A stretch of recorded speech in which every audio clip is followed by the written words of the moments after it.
Hi friends, అందరికి good evening. ఏం చేస్తున్నారు? అయితే అన్నం అయితే తింటున్నాం ఫ్రెండ్స్. మా తమ్ముడు హోంవర్క్ చేసుకుంటున్నాడు. మా డాడీ అయితే హోంవర్క్ అయితే వేసుకుంటున్నాడు.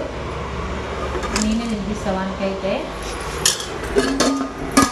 ఈరోజు మా స్పెషల్ వచ్చేసి ఇగో ఎగ్ పులుసు.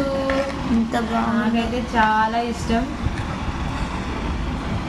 ఎట్లున్నాయో స్మెల్ అయితే అదిరిపోయింది. ఇలా కొంచెం కొత్తిమీర ఉంటే సూపర్ ఉంది, కానీ ఏం చేద్దాం, లేదు. లేనప్పుడు ఉన్నదే అడ్జస్ట్ కావాలి. ఒక్కటే మానిగాడైతే హోంవర్క్ చేసుకుంటుండు. ఫ్రెండ్స్, మీరు అన్నం తిన్నరా లేదా కామెంట్ అయితే చేయండి. మేము ఇప్పుడు అన్నం తింటున్నాం. వేడి అన్నం తింటే ఇంకొక పేజ్ ఎవరు రాస్తారు? నేను తినిపిస్తాను. రాసిండు పేజ్.